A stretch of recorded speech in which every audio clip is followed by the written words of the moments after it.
Really. That's what I would say. If I could go back to 10 years ago, I would say I would want to be where I'm at now as far as helping people, but have done it from a behind the scenes level. I don't think people understand how being in the public eye affects your family as well. It affects every facet of your life. Like, it affects you. I'll give you. And that's not saying it. I'm not here saying it, just to try to put across a front or be humble. It's not. I actually despise it. Yeah. On a very deep level. This is probably the most disgusting thing in my household, is my despisement for acclimate or being known. I cannot stand it, and that's one thing I would have changed if I go back 10 years. Yeah, I'd have changed that. And I'm still looking to change that. I'm still looking to find other things, like with this Path to Peace project, stuff like that, to where we can continue to do good work, and I can fade. I can fade back a little bit. Not be the public front or face for it whatsoever, because being known is a travesty. What's your main reasons for saying that? Because you're speaking about it very like it's like, I despise it. For what reason though? Because number one, it plays with your intent. Number one, always. It's always a struggle. Yeah. To keep your intentions well. Are you doing this because you sincerely want to do it for the sake of Allah, or is it for followers, number count? Are you swayed by how many likes you're getting on your post, how many follows you're getting on social media, how many views you're getting on YouTube, how many subscribers you're getting? The intention comes into it. Not only that, but everybody thinks they have a right to you. You become public property.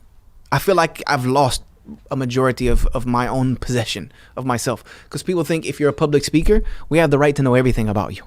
We have the right to know every part of your life. We have the right to dig through your life. We have a right to question, parts of your life. And we also have a right to call you to account in a public manner for anything that we see askew or out of place or mistake. It's a perverted way of thinking, because super. When you look at it, it's literally perverted, because when you write any of our names, or people who are half like known in the public, like this guy's not even like famous, he's just like half known. If you write his name, you know what you're gonna see next to it? The first thing, wife. Yeah, you're gonna say 100%. This guy's wife. This guy's kid. You type in Yusha Evans, this one of the suggestions, Yusha Evans' wife. Same, it's the first suggestion for me. Yusha Evans' extremism. It's never good. And it's like people are just so like nosy. They want to know what's going on in your life. They want to know like what you're doing, how much money you make, how much did you get paid for that, what's this, what's that, etc. And he's wearing a nice jacket. Who paid for that? We saw him fundraising for a masjid 3 months ago. He must be taking fundraising money. It's just like you have to justify everything in your life. And that's not me.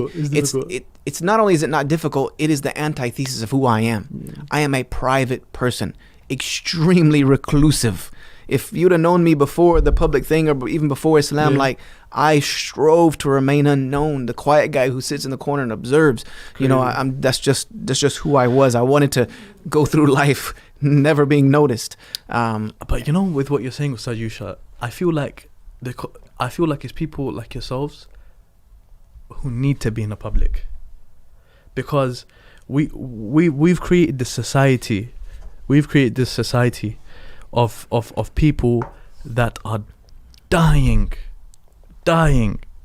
with emphasis on the D, dying to literally be in front of cameras. I know. Be on social media, have followers. And I've warned all of them that I've seen coming up in the past. And you know this because I sat with you guys. Yeah.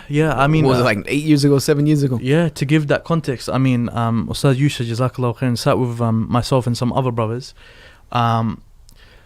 years ago in East London. I still remember as well. I'm pretty sure it was in East London. It was in East London. Then we were at Sahara Grill, and then I think the second time was at Meatco. Okay, yeah. Westfield. Yeah. And you gave us advice, and you said to us, just stay in your lane. That's it. You said just stay in your lane. And don't try to do this to become known. Yeah. And it's crazy, because that the way in which you're feeling right now is is something that I felt before as well. And it's like when you get married, your wife feels it as well. She starts to feel it. Yeah, of course. And then like jealousy hits. Like I don't even want to start to like talk about the things that some of these people go through in the da'wah. Like so and so, this sister is jealous of your wife because she married you. Yep. She wanted to marry you, and it's like you get like ridiculous things happening. Ridiculous things. Nobody knows about these things. Black magic, sihr. No one understands these. The evil eye is real. Yeah, It's real, and it's something that as a public speaker, it's like I have to be on constant vigilant guard against it. Evil eye is real. That's why I don't post my kids on social media. I don't post my wife. I don't post what I'm doing in my private life. I never record films and videos inside my home. You know what I mean? Like there's just certain things that I try to keep a bubble around, that this is my private life. You do not get the exclusive right to have access to my private life just because I'm a public speaker. You know, you said evil eye is real. I was thinking about this today. I was literally on social media and I was scrolling through, and you know what I literally thought on the train to work today? I thought to myself, subhanallah, if you really believed, you're a Muslim, but if you really believed, and I was thinking about these people, that evil eye is real, hasad is real, hasad is envy, jealousy is real. If you believe that black magic is real, and you believe jinns and jinnat, that are evil jinns and jinnat out there are real, if you believed all four of these things are real and more, I'm sure the list goes on, you wouldn't post that. No. You wouldn't post it. You'd be scared to post that. And I was talking to my mum about this last night. It's crazy how all of these conversations, this is the qadr of Allah, are coming together, especially for me, because she was expressing to me how, like, you're not doing your adhkar, you're going to be messed up. Like, I mean, I want to ask you about this. Adhkar, dua before leaving the home, you know. How have you heard about, and if you could share some examples for us of stories of people who have been affected by problems in their life and serious issues because of not paying heed to what we're talking about right now? I couldn't give you any specific examples, no. Okay. But I do know that there are people who reached out to me who I can telling me they're going through things like that, who when I go and look at their social media and stuff like that can see that there was probably some correlating factor. Because if you only and take this with the grain of salt. Social media, I believe, is like a huge arm or wing of giving us an understanding of how close the time of Ad-Dajjal is. Because we know that the system of Ad-Dajjal is going to be a system of deception. That's it. That's how he's going to rule. It's through deception. His whole system is based on being deceived or being deceitful and deceiving people and tricking people and making them think that what's up is down and down is up and left and right. Social media is that to a T. That is the description of social media, is a pure deception. Nothing is ever what it seems to be. I guarantee you that there is probably a 0.00 and then some number after that percentage of social media accounts that have any genuineness to them. Even mine. None of ours are genuine because we're only posting the good things. We're picking and choosing parts of our lives to show you, to paint a picture. And that's never reality. Nobody's social media is reality. So when I've seen it lately, I was sitting back thinking that we are not far away from Dajjal, because people are envious of each other on social media. They're hating on each other on social media. They have, envious and jealousy, and none of it's real. You are envious over a person based on their social media account. That's not real. You're envious over a falsehood. That's not who I am. I know of someone who is 100% envied because of their looks. MashaAllah, Allahumma barak, very good looking and stuff like that. And they plaster, etc. themselves all over social media. Yeah. And can you imagine how shocked I was to hear that this person is insecure? Oh, of course, 100%. With their looks. I know they are. Yeah. But it's like when you look at them, you think, what? What are you insecure for? And this is, and even as someone on social media, I know exactly what you're saying, because look, guys, you're looking at this brother or sister, you're looking at them happily, etc. You don't know. Who the people who are online talk to each other. You don't know they're going through a divorce. You have no idea what they're going through. You don't know that he's cheating on her. You don't know that she's not even like that. You don't know, like, there's so many things you don't know. It's hard. When people, like, I have people message me saying that, you know, oh, brother, you're such an amazing person. How do you know that? How do you know I'm an amazing person? Yeah. You don't know me. Oh, we've seen your videos. What?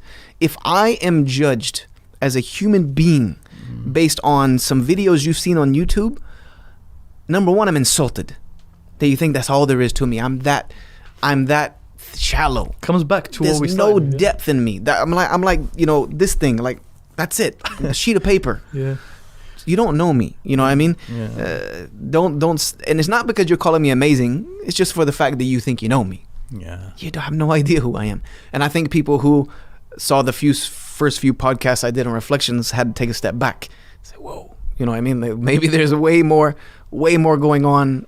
And I wanted to do that for a reason. I wanted to show people that just because person's a public speaker, you see them on global platform traveling the world, don't mean that their life is, you know, cream puffs and rainbows. In this person's private life, they swear at their wife. They abuse their wife. Not only that, but I've tried to teach for many years that the du'at are tested the most. They tested the most, 100%. The hardest. Yeah, The 100%. shaitan, I know, has made a public enemy of me because of these YouTube videos. So don't come praising me about that. All you're doing is helping shaitan come at me even harder.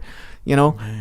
So that's another reason why I would like to stay back from the public eye. Yeah, you're tested Shaitan, the most. go bother somebody else. You know what I mean? Because they come at those who are in the public eye worse, harder than anybody. What you just said is so true. The du'at are tested the most. And they'll keep coming, and he keeps coming, and he gets better. With different issues, with different problems, with finances, with family, with etc. and whatnot. And you even find some people who do know about this. They say, why is it that this guy, he's religious and he's in the dawah?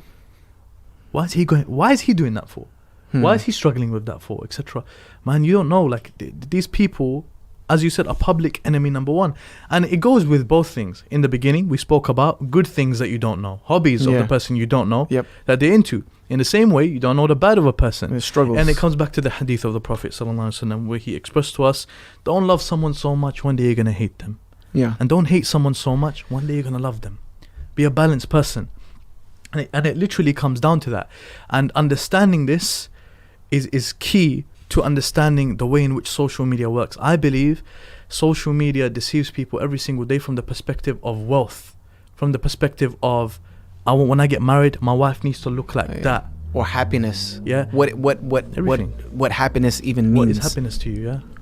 Or goals. Everyone wants to do the same thing nowadays. I think, you know, to be honest with you, social media has been one of the biggest travesties of the modern world. It's interesting. And you know a point that just came The to world would mind? be a better place without it. That's my deep. flat out opinion. That's deep. But like, you know, because I've been in the dawah before and after social media. Okay. That's how I can, I maybe have a little bit more insight on that. Exactly. Because I've been around before. Yeah. You know, I remember YouTube coming about and me and Yusuf Estes being some of the very first people to ever put Islamic videos on YouTube. I remember having a Facebook when you had to have a .edu account because it was only for college students. You know, I remember this. I remember a time before iPhone in the da'wah. You know what I mean? So it's different. It's more easy now. The da'wah's been made a whole lot more easy. I mean, look what we're doing right now, and this is, you know, can reach 10 million people next week. It depends what you use it for. But I don't know if the good outweighs the bad. Yeah. I don't think so. Of social media? Yeah. It doesn't. I think it's it doesn't. 100% it doesn't. I honestly think the world would be so much of a better place the way without it. The reason I'm so sure it doesn't is because how many people are there doing good work and da'wah online? Okay, fine. Yeah, there is a lot. But how many people are there doing crazy stuff? Much more. How many haram websites are there? Much more. How many pornography websites are there alone?